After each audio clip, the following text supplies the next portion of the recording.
Welcome. This is the last lecture of this week. If you remember, what we have been doing is last class we introduced moment area method and also demonstrated with through one example. What we'll do today is we'll see few more examples so that the concept behind moment area method becomes clear. So today this class agenda is deflection of beams, moment area method, and of course some examples. Okay. Great. So let's see the first example. First example is, again, it's a very straightforward example, is a cantilever beam subjected to a tip load like this. Length of the cantilever beam is L, A, B, and this is the fixed end. Okay. Now, if we draw the deflected shape of this beam, then the deflected shape will be this is the beam, this is the beam in its original configuration, and then deflected shape is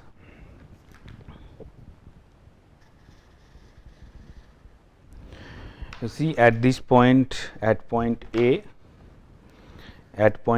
slope is 0 and this is point B. So, this is the slope. If we draw a slope at point A, the slope will be this. This is the slope at point B, at point A. Similarly, this is the point B, and if we draw slope at point B, and similarly we can this will be the slope at point B. Okay. Now, if this is B, then this point will be B dash, which is the projection of B onto the so this is B, this is actually your B, and this becomes B dash, because this is deflected shape and this is the original position of B, and this is okay, and this B dash is equal to essentially is the projection of B onto B dash. Okay. Now, if we draw the bending moment diagram for this beam, bending moment diagram is this will be P into L. Okay. This length is this is B, this is A. This is the bending moment diagram. Right. Now, bending moment diagram.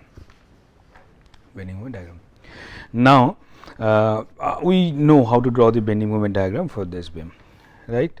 Now, please check this bending moment. This is for a cantilever beam subjected to tip load. The bending moment generated at the fixed end will be hogging moment. That's why it is shown below. The bending moment is. Now, what is the centroid? Suppose this is the centroid of this triangular area, and this length is L. So, we know that this is 2L by 3. This distance is 2L by 3. So, as per moment area method, we know that theta AB, which is the angle between the slopes drawn at A and B. So, slopes drawn at A is this, and slope drawn at B is this. So, angle will be this angle will be this angle is theta AB, right? Theta AB, and we know that theta AB will be the area of bending moment diagram between A and B. So, area of bending moment diagram is this. So, this is half into PL into L. This is PL by EI diagram, not the bending moment diagram, because in moment area method, if we take the PL by EI diagram. So, this is PL by EI.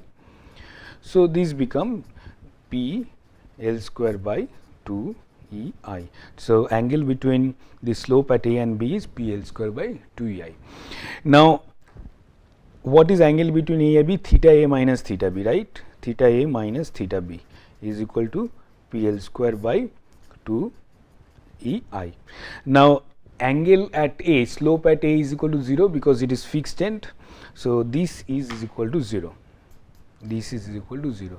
So, this gives us theta B is equal to minus PL square by 2 E I. So, this is the slope at free end, this slope theta a b is equal to theta b minus theta b. So, this is the slope. Now, what will be the deflection? Now, moment area method does not tell you directly about the deflection. What it tells you, that the deviation of or the projection of any point on a slope drawn at another point will be the moment of the MIEI diagram about the concerned point at which the deflection needs to be measured. So, in this case, what we need to do is, we need to, this is delta, this is delta, right. This is the projection of B onto the slope drawn at A.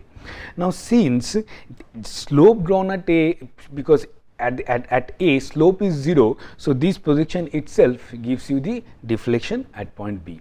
So, what will be the deflection at point B? So, y B, or you can write delta B as well, delta B is equal to moment of this MIEI diagram about point B. So, this area is PL square by 2 EI, PL square by 2 EI is the area, into this distance is 12 by 3. So, this gives us PL cube by 3 EI delta B. So, this is again a very standard result, a cantilever beam subjected to tip load, the deflection at the free end is PL cube by 3I. So, this is again a very simple problem. Now, you verify these results with the results that you obtained using direct integration method. Now, let us see one more example. This example is a simply supported beam subjected to concentrated load at any arbitrary point between A and B. Now, if you remember, when we use direct integration method, then the method was one expression for bending moment here, another expression for bending moment here, then integrate those two expression, get 4 constant, apply boundary condition and continuity condition at point C, and determine those 4 constants. So, it was a bit lengthy process. Now, let us see how things become easier if using moment area method. So, first thing is, draw the bending moment diagram of this.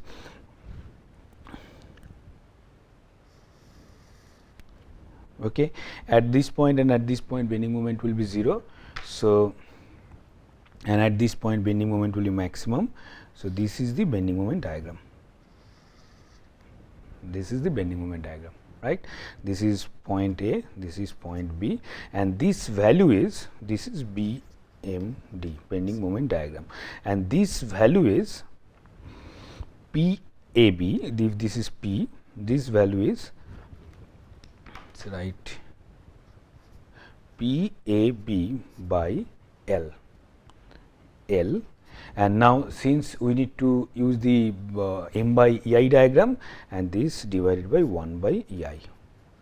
So, this is the M by EI diagram. In this case, please note EI is constant, that is why we can directly divide bending moment by EI. So, this distance is this, okay, this distance. Now, first draw the deflected shape of the beam. So, this was the original configuration of the beam, and the deflected shape of the beam will be something like this. You know, before actually you solve the problem, you should be able to, by just looking at the problem and by looking at the boundary conditions and the applied load, you should be able to, by intuition, you should be able to understand what would be the deflected shape of this beam. Now, this is the deflected shape of the beam. Okay. Now, let us draw this point is A, this point is A, and this point is B, and this point is C. The question is, determines delta C. What is the deflection at point C? Now, so first draw a slope at point A. So, this is slope at point A. Okay. Now, so this is theta A, this is theta A, right. Now, if this is point B, then projection of point B on the slope at slope drawn at A, this point is B dash, this point is B dash, and this distance is delta B A, delta B A. Okay. So, this means that it is deviation of B with respect to slope drawn at A. So, this is delta B A, right. Now, moment area method says that this deviation delta B A will be the this deviation will be the moment of the M by EI diagram about this point B. Okay. Now, moment of this diagram will be area of this diagram multiplied by the centroid distance of the diagram from B. Now, you can verify yourself if this is the centroid of of this entire triangular area, and this distance is x b, this distance is x b of that, okay, x b bar, that is what we used. Then you can show that x b bar is equal to L plus B by 3. I leave it to you to verify this. You know how to determine centroid of any arbitrary area, so you can determine and check. So, this is centroid of this area about from point B. So, what would be deviation delta B A? Delta B A will be the area multiplied by this distance. So, delta B A which is will be the area of this diagram is half into P A B by L into L, this is the total area multiplied by this distance x b, which is L plus B by 3. So, this becomes P A B by 6 E I into L plus B, delta B A. So, we have obtained the deviation of B with respect to slope at A, delta B A. What is the question? Question is we need to determine this distance. We need to determine if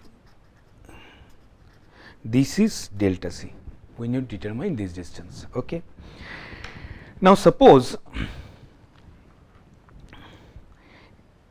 this distance is delta, any delta, this distance is delta, this distance is delta. Okay. Now, then what is delta?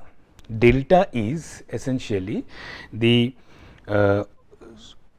deviation of point C. This is point C on deflected shape, this is point C. So, it is delta is equal to deviation of point C with respect to slope at A. So, it is essentially delta C A, right. Now, again apply moment area method, and what would be delta C A? Delta C A will be the bending moment, the moment of MIEI diagram between A and C about from C. So, the delta C A will be moment of this diagram, moment of the bending moment diagram between A and C is this triangular portion, moment of this diagram about point C here. Okay. So, this will be then half P A B by E I L E I, here also it will be E I, and into A, this distance is A into A by 3. The centroid of this triangular area from point C is A by 3. So, this becomes P A cube B divided by 6 EIL delta CA. So, delta CA is not the deflection at C, delta CA is the deviation of point C with respect to slope drawn at point A. And remember one thing, when we are talking the deviation, it is the deviation is measured from the deflected shape of the beam, not the original undeformed shape of the beam. So, we obtained this, and we obtained this. We need to find out this. Now, you see this from the similar triangle, what we can say is we know this length, and we know this length as well. So, we can find out this entire distance delta C plus delta CA, we can find out from similar triangle. So, what will be delta C plus delta CA? Delta C plus delta CA will be delta C plus delta CA, this distance will be delta BA by L into A. It is just simply using the similar triangle. So, delta BA is this, we know. Let us substitute delta, and delta CA also we know from this. Delta CA we know from this, and delta BA we know from this. And let us substitute delta CA and delta BA in this expression, and what we get is delta C is equal to P, delta C is equal to delta BA by L into A minus delta CA. So, this becomes P A square by 6 EI L into L plus B, this is delta BA we obtained, minus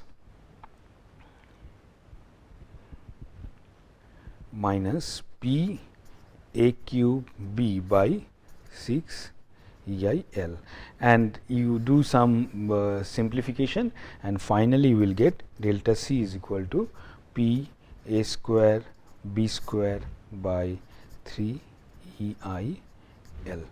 This is the final expression for delta C.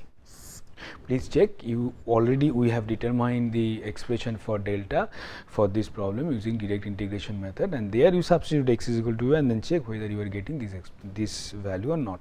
So, this is moment area method. Similarly, you can apply similar concept to any other beam with any other boundary conditions. Okay.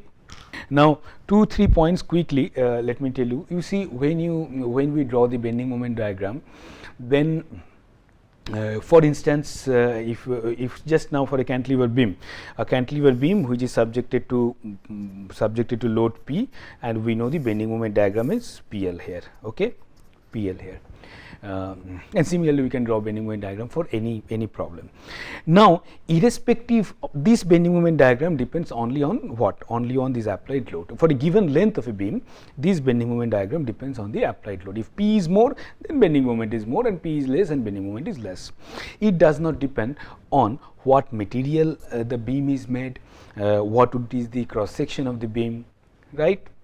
So, if you take any material, any cross section, your bending moment for a given length of the beam and is subjected to tip load, your bending moment will remain same.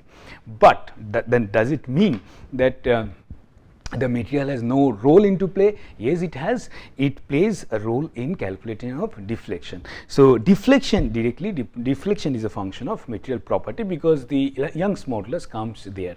So, the bending moment, the internal forces in beam, internal forces in member, we will see later as well. Internal forces as such, they do not depend on the material properties, but when we calculate deflection using internal forces, then the material property come into picture. Okay, this was just few example on moment area method. There are many examples given in book. So, again I suggest you please go through the books and attempt some more examples to understand the concept behind moment area method. We will stop today. The next week what we will do is next week What we do is the next week's agenda is we'll start with the conjugate beam method. Maybe we'll spend two lectures on conjugate beam method, then quickly review the bending moment and shear force diagram in frames. We have already reviewed for beam for one lecture, and then use virtual work method to determine bending moment and to determine deflection in beams and frames. Virtual work method, if you remember, it was introduced in the previous week. Okay, that's all for the day. Thank you. See you next week.